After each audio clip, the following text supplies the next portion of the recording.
Assalamualaikum warahmatullahi wabarakatuh. Pada kesempatan kali ini kita akan belajar fungsi eksponensial dan logaritma umum, melanjutkan pertemuan yang kemarin.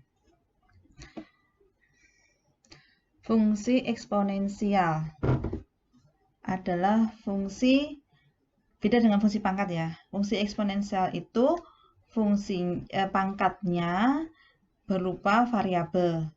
Bilangan pokoknya berupa konstan.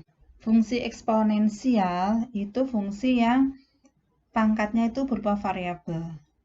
Biasanya kan kita fungsi pangkat biasa itu kan x pangkat pangkatnya berupa konstan, sedangkan bilangan pokoknya yang variabel. Itu fungsi pangkat biasa. Kalau fungsi eksponensial itu pangkatnya yang variabel. Definisinya adalah untuk setiap a lebih dari 0 dan bilangan real x, a pangkat x itu didefinisikan sebagai e pangkat x ln a. Mas ingat ya, waktu pelajaran yang kemarin adalah e sama ln itu adalah saling inverse. exp sama ln adalah saling inverse. Sedangkan exp sendiri itu ternyata adalah e. Sudah kita pelajari yang pekan kemarin. Jadi, ini bisa ditulis e pangkat x ln a adalah e pangkat ln a dipangkatkan x, sifat dari ln. Sehingga e sama ln ini adalah saling inverse, sehingga ini menjadi i. Jadi i ax gitu. I ax adalah ax. Maka ini hasilnya adalah ax. Ya, ini perlu kalian selain dimengerti juga dihafalkan bahwa e pangkat a pangkat x itu sama dengan e pangkat x ln a. Sekarang kita akan mencari turunan dan integral dari fungsi eksponensial. Turunan dari a pangkat x kita tulis dengan dax per dx, dax dx sama dengan, karena a pangkat x definisinya adalah ini, kita ubah menjadi d e x ln a per dx sama dengan d dengan aturan rantai ya, de pangkat x ln a per dx ln a kali dx ln a per dx. Turunannya e pangkat x, masih ingat ya, yang kemarin itu turunan dari e pangkat x adalah e pangkat x sendiri. Maka kalau turunan dari e pangkat x ln a adalah e pangkat x ln a. Kemudian turunan yang ini, karena ini a-nya adalah konstan, variabelnya itu x, maka konstannya bisa kita keluarkan. Jadi ln a kali dx per dx. Dx per dx adalah 1. Menjadi ini ln a kali 1. Sehingga hasilnya adalah a pangkat x. Kalau ini kita kembalikan ke bentuk semula, e pangkat x ln a itu menjadi e pangkat ln a pangkat x, yaitu a pangkat x sendiri menjadi ini. Ini menjadi ini a pangkat x dikali ln a. Ini hasilnya. Ini adalah turunan dari fungsi eksponensial. Turunan dari a pangkat x adalah a pangkat x ln a. Sekarang akibatnya, kalau tadi turunan dari a pangkat x adalah a pangkat x ln a, berarti kalau ini kita integralkan akan menjadi a pangkat x, kan gitu. Inverse dari turunan adalah integral. Sehingga ini kalau saya integralkan, yaitu integral dari a pangkat x ln a dx, itu akan menjadi a pangkat x ini. Nah, ini ya. Sehingga ini ln a-nya kan konstan, berarti bisa kita keluarkan dari integral. Ln a dikali integral a pangkat x dx. Ya. Sama dengan ax ini. Ini setara ya, jadi pernyataan ini dengan pernyataan ini adalah setara. Sehingga akibatnya integral a pangkat x dx ini adalah a pangkat x dibagi ln a. Nah, inilah rumusnya dari integral a pangkat x, yaitu a pangkat x per ln a. Kalau turunan dari a pangkat x yaitu a pangkat x ln a. Sekarang contoh. Contoh 1. Jika y sama dengan 3 pangkat akar x, carilah y aksen. Ya, jawab. Y aksen artinya dy per dx. Bisa kita tulis d 3 pangkat akar x per dx. Kemudian kita tuliskan dari 3 pangkat akar x ini, fungsi eksponen ini ke bentuk perpangkatan dari e.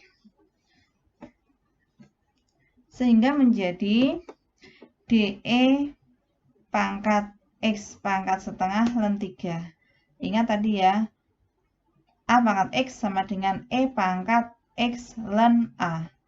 Jadi e pangkat x ini sebagai x-nya, jadi x pangkat setengah ln a. Ln a-nya adalah 3. Turunan ini per dx pangkat setengah ln 3 pakai aturan rantai dikali dx pangkat setengah ln 3 per dx. Ini ke sini ya. Kemudian turunan dari e pangkat x, ingat ya, turunan e pangkat x adalah e pangkat x sendiri. Maka ini menjadi turunannya ini adalah e pangkat x pangkat setengah ln 3. Sedangkan ini ln 3 adalah konstan keluar dari turunan, maka menjadi ln 3 kali turunan x pangkat setengah. Turunan x pangkat setengah adalah setengah x pangkat min setengah. Jadi ini menjadi ini. Sama dengan ini sendiri adalah ln 3 e pangkat x pangkat setengah ln 3 ini dikali ln 3 ini dibagi dengan 2 x pangkat setengah ini ya. Terus sama dengan e pangkat ln 3 pangkat akar x ini bisa terus menjadi sebelah sini ya, sifat dari ln ini udah ke sana dikali ln 3 per 2 akar x sama dengan ini e pangkat ln 3 akar x adalah 3 pangkat akar x ya, ini kali ln 3 per 2 akar x. Jelas ya? Sekarang kita ke fungsi logaritma. Kita definisikan fungsi logaritma itu apa? Pasti sudah nggak asing dengan waktu di SMA, fungsi logaritma. Bahwa logaritma itu merupakan inverse dari perpangkatan. Definisinya, jika kita punya A itu positif dan A-nya tidak 0, maka kalau kita tuliskan Y sama dengan A log X, ini A-nya kita sebut bilangan pokok. Bilangan pokok itu ada yang nulis di sini, ada yang nulis di sini. Tapi coba kita sepakati nulis A-nya di sini ya. Beda dengan yang dibuat di buku di sini indeks. Y sama dengan A log X jika dan hanya jika X sama dengan A pangkat Y. Jadi ini bilangan pokoknya A, bilangan pokok, Y-nya ini adalah pangkatnya. Bilangan pokok dipangkatkan menjadi X.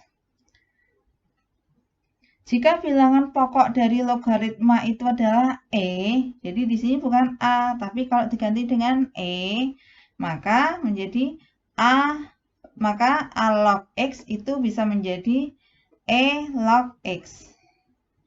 E log X karena E-nya ini, E log X itu sendiri bisa kita tulis dengan ln X. E-nya nggak usah ditulis ya. Kalau ln itu artinya di sini adalah E. Tapi kalau log di sini nggak ada E-nya, berarti basisnya adalah 10. Pangkatnya adalah bilangan pokoknya adalah 10. Tapi kalau ln otomatis ini untuk log bilangan pokoknya adalah E. Terus sebenarnya A log X itu bisa kita tuliskan dengan ln X per ln A. Buktinya yang mana ini? Coba lihat. Y sama dengan A log X. Jika dan hanya jika X sama dengan A pangkat Y. Tadi ya definisi dari fungsi logaritma. Ini bilangan pokok, ini adalah pangkatnya. Kedua ruas kita cari ln-nya. Ln X sama dengan ln A pangkat Y. Ln X sama dengan Y kali ln A. Maka Y sama dengan ln X dibagi ln A. Jadi kalau punya A log X, maka ini bisa ditulis ln X per ln A. Ln X bagi ln A. Ini. Jelas ya? Sekarang kita akan mencari turunan dari A log X. Turunan dari A log X. A log X tadi bisa ditulis dengan ln X dibagi dengan ln A. Kalau kita mencari turunan dari A log X, maka kita tulis D A log X per DX sama dengan D ln X per ln A per DX. Ya, ini dari setara. Sama dengan, karena ln A ini konstan, kita bisa keluarkan dari D-nya. Menjadi 1 per ln A kali D ln X per DX. Turunan dari ln X adalah 1 per X, yang dulu pernah di awal kita pelajari. Maka turunan dari A log X adalah 1 per X ln A. Ini. Contoh 5. Carilah turunan dari Y sama dengan X pangkat X. Dengan X-nya lebih dari 0. Kita selesaikan dengan dua cara. Cara yang pertama, Y sama dengan X pangkat X. Bisa kita tulis X pangkat X itu adalah E pangkat X ln X. X yang ini dari sini ya sebagai pangkat, ln X-nya ini sebagai bilangan pokok. Jadi dx pangkat X per dx sama dengan DE pangkat X ln X per dx ln X. Ya, aturan rantai, jangan lupa aturan rantai harus hafal di luar kepala. Dikali dx ln X per dx. Turunan dari E pangkat X adalah E pangkat X, maka ini turunannya adalah ini aja. Dikali turunan dari X ln X, kita pakai aturan perkalian untuk menurunkan. Jadi X dikali turunannya ln X ditambah ln X dikali turunannya dx. Ini menjadi, ini adalah E pangkat ln X pangkat X adalah X pangkat X sendiri. Jadi sini dikali X kali turunannya ln adalah 1 per X. Maka X kali 1 per X ditambah ln X dikali 1. Maka ln X.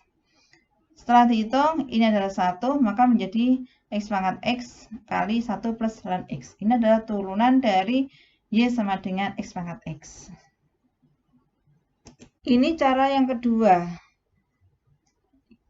Tadi pertanyaannya Y sama dengan X pangkat X, cari turunannya. Kita bisa menggunakan rumus yang baru aja kita pelajari tadi ya. Kita lenkan kedua ruas menjadi ln Y sama dengan ln X pangkat X. Ln X pangkat X adalah X kali ln X. Kita turunkan kedua ruas, D ln Y per dy. Kalian tanyakan dy per dx atau y aksen, maka ini kita cari, kita turunkan terhadap y. D ln y per dy kali dy per dx, aturan rantai ya. Sama dengan turunannya ini adalah x kali d ln x per dx ditambah ln x kali dx per dx. Turunan ln adalah 1 per y, dy per dx kita tulis y aksen. Ini x, turunan ln adalah 1 per x tambah ln x, dy per dx, dx per dx-nya adalah 1. Ini menjadi sama dengan 1 ditambah ln x. Maka y aksen sama dengan y kali 1 tambah ln x. Kembalikan, y tadi adalah x pangkat x, maka ini menjadi x pangkat x dikali 1 plus ln x. Sekarang contoh 8. Hitunglah integral. Batasnya adalah setengah sampai 1 dari 5 pangkat 1 per x kuadrat dx.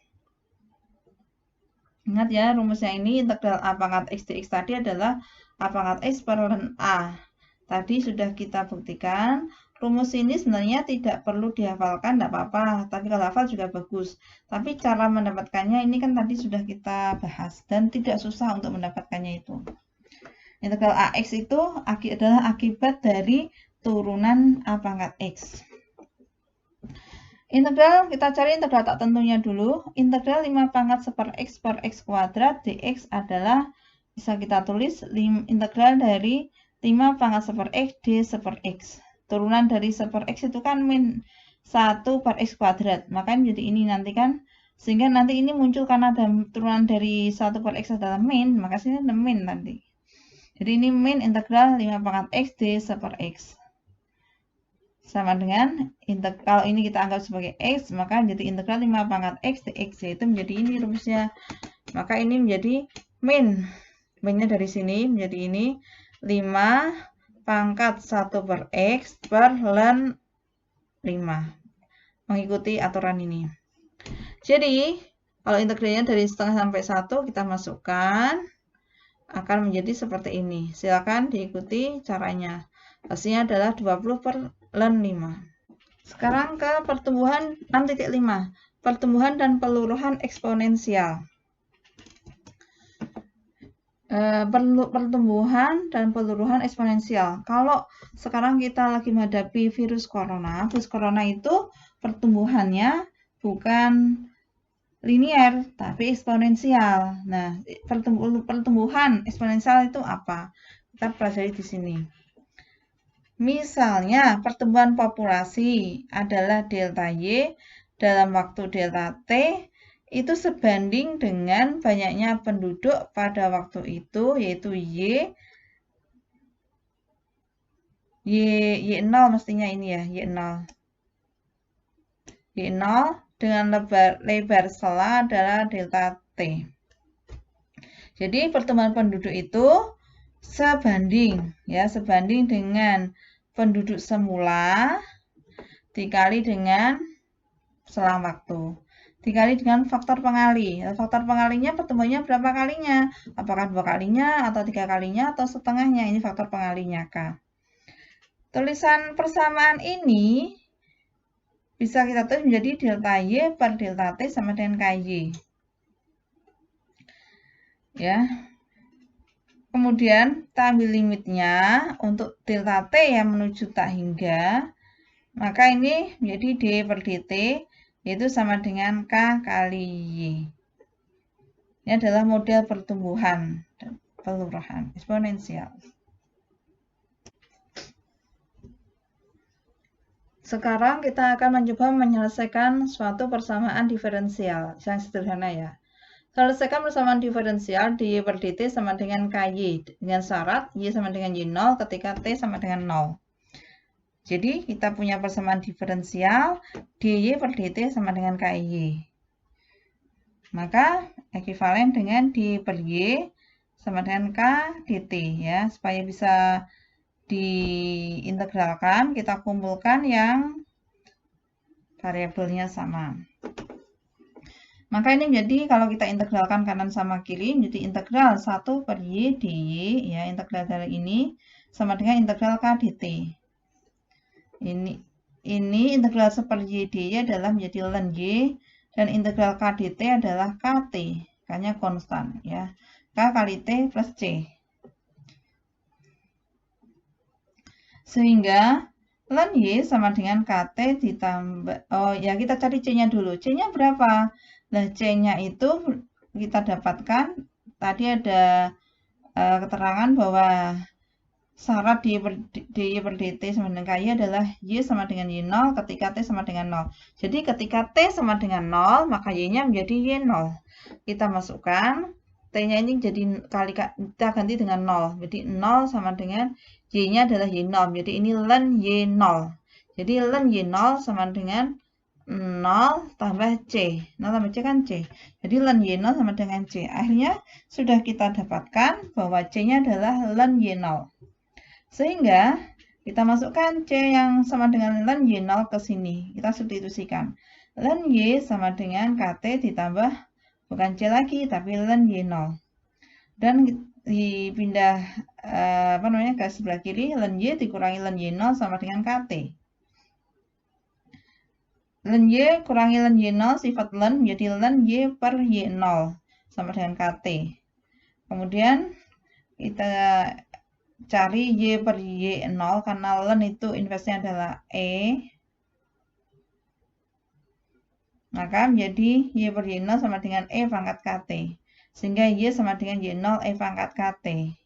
Kalau k-nya ini positif, kita sebut pertumbuhan eksponensial. Tapi kalau k-nya negatif, kita sebut dengan peluruhan eksponensial. Ini ada contoh 2. Contoh 2 bunyinya, Banyaknya bakteri dalam suatu kultur yang tumbuh secara cepat ditaksir sekitar 10.000 pada tengah hari. Ya, berarti bakteri pada tengah hari atau jam 12 itu ada 10.000. Terus dan setelah 2 jam dan dan sebesar 40.000 setelah 2 jam. Jadi setelah 2 jam, jadi tadi kan jam 12 siang, dan 12 siang dan 10.000. Setelah 2 jam berarti jam 2 siang, itu bakterinya menjadi 40.000.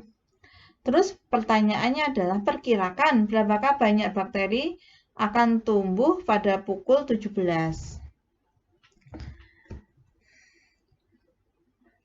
Ya, ini kita asumsikan bahwa pertumbuhan bakteri itu mengikuti pertumbuhan eksponensial.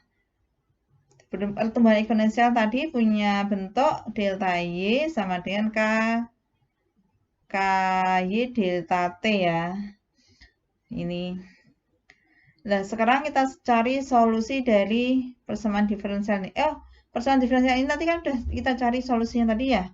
Jadi, yaitu solusinya Y sama dengan Y0 E pangkat KT di slide yang sebelum ini. Kalau Y0-nya adalah 10.000 pada saat jam 12 siang atau tengah hari, dan pada jam 2 siang bakterinya menjadi 40.000, maka persamaannya menjadi ini. Ini kan populasi awal, ini populasi setelah bertambah. K-nya adalah faktor pengali, T-nya adalah selang waktunya. Maka setelah 2 jam jadi 40.000 sama dengan populasi awalnya adalah 10.000, E pangkat K kali T-nya adalah 2. Karena dari jam 12 siang ke jam 2 siang atau 12 sampai ke 14, K-nya 2. Berarti T-nya adalah 2. Persamaan ini ekuivalen dengan ini, 4 sama dengan E pangkat 2K ya, ribuannya saling membagi. Kemudian jadi ln 4, kita lenkan kanan sama kiri, ln 4 sama dengan 2K. Ln E pangkat 2K, ln E pangkat 2K adalah 2K. Sehingga K sama dengan ln 4 bagi 2, yaitu menjadi ln 4 pangkat setengah ya. Sifat dari ln ini kan setengah ln 4, yaitu menjadi ln 4 pangkat setengah. 4 per setengah adalah 2, maka ini menjadi ln 2. Jadi sudah kita temukan T-nya adalah ln 2. Sehingga rumus pertumbuhan bakterinya adalah Y sama dengan ini ya. Ini tadi Y sama dengan Y0-nya adalah 10.000, E pangkat K-nya adalah ln 2 kali T. Tergantung T-nya berapa ini, mau diprediksi 10 tahun, ini kan pertumbuhannya bukan harian atau tahunan ya atau bulanan, tapi ini per jam, sangat cepat sekali bakterinya. Jadi setiap tadi pada 2 jam pertama menjadi 40.000, kemudian pada jam 5 sore, jadi jam 2 siang, jam 12.00 sampai jam 17.00 kan berarti ada 5 jam, berarti T-nya ini menjadi 5. Jadi pertumbuhan bakteri pada pukul 17.00 artinya dari pukul 12.00 sampai pukul 17.00 ada 5 jam. Maka rumusnya adalah banyak bakteri menjadi Y sama dengan 10.000 E pangkat ln 2 T-nya diganti 5. Nah ini hampir mendekati 320.000. Bayangkan sangat cepatnya pertumbuhan eksponensial tuh kayak gitu. Jadi awalnya hanya 10.000, 5 jam kemudian menjadi 320.000. Nah, itulah yang terjadi pada pertumbuhan virus corona ini. Dia mengikuti pertumbuhan eksponensial yang sangat cepat sekali. Demikian untuk pelajaran hari ini. Assalamualaikum warahmatullahi wabarakatuh.